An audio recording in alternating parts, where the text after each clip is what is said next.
ঘরে থাকা সহজ সহজ উপকরণ দিয়ে যদি সহজেই দোকানের মতো মজাদার পারফেক্ট নসিলা বা নিউট্রেলা বানানো যায়, তাহলে দোকান থেকে কেন কিনবো? আসসালামু আলাইকুম, সবাইকে স্বাগতম। আজ আমি তৈরি করব মজাদার নসিলা বা নিউট্রেলা। নসিলা বা নিউট্রেলা বানানোর সব উপকরণ আমার ঘরেই ছিল, তাই ঝটপট বানিয়ে ফেললাম। সেই রেসিপিটাই এখানে শেয়ার করলাম। প্রথমে বাদাম ভেজে নিব। বাদামটা ভালো করে বেছে নিয়েছি, খারাপ বাদাম ফেলে দিয়েছি। তারপর বাদাম ধুয়ে একটা প্যানে ভাজতে দিয়েছি। মাঝারি আঁচে নেড়ে চেড়ে বাদামটা ভেজে নিব, বা তারপর বাদামটা ঠান্ডা করতে দিব। ঠান্ডা হয়ে গেলে হাত দিয়ে ডলে ডলে বাদামের উপরের খোসাটা ফেলে দিব। তারপর বাদামগুলো ঝেড়ে পরিষ্কার করে নিব। বাদামটা পরিষ্কার করা হয়ে গিয়েছে। নিয়ে নিয়েছি হাফ কাপ চিনি, তার মধ্যে দিয়ে দিব 1 টেবিল চামচ কর্নফ্লাওয়ার। তারপর চিনিটা গুঁড়ো করতে দিব। 30 সেকেন্ড ঘোরালেই চিনিটা গুঁড়ো হয়ে যাবে ব্লেন্ডার জারে।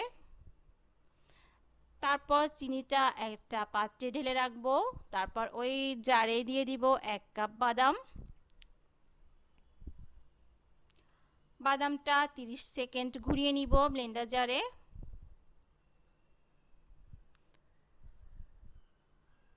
তারপর জারটা খুলে একটা চামচ দিয়ে নেড়ে চেড়ে দিব।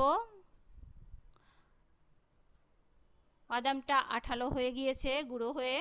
তারপর আবার 30 সেকেন্ড ঘোরাবো।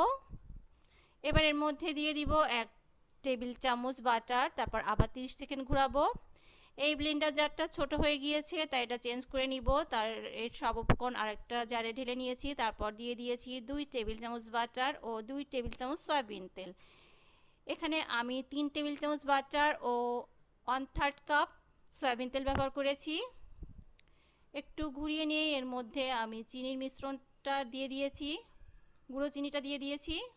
তারপর আবার ব্লেন্ডার জারটা ঘুরিয়ে নিব।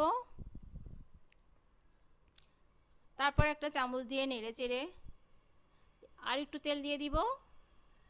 তারপর আবার একটু ঘুরিয়ে দিয়ে দিব 3 চা চামচ কোকো পাউডার, 1 চিমটি লবণ, হাফ চা চামচ ভ্যানিলা এসেন্স ও হাফ চা চামচ চকলেট এসেন্স। সবগুলো উপকরণ দেওয়া হয়ে গিয়েছে।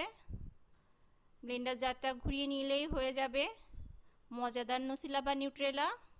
চামচ দিয়ে নেড়ে চেড়ে আবার একটু ঘুরিয়ে নিচ্ছি। মিশ্রণটা হয়ে গিয়েছে, এবার এটা আমি জারে ঢেলে নিচ্ছি। তারপর পাউরুটিতে লাগিয়ে দেখাবো কেমন পারফেক্ট হয়েছে। আমি ঠিক এমন ঘনত্বই চেয়েছিলাম নসিলা বা নিউট্রেলার। আশা করি আপনারাও বাসায় বানিয়ে দেখবেন। এবার আমি পাউরুটিতে লাগিয়ে দেখাবো কেমন হয়েছে।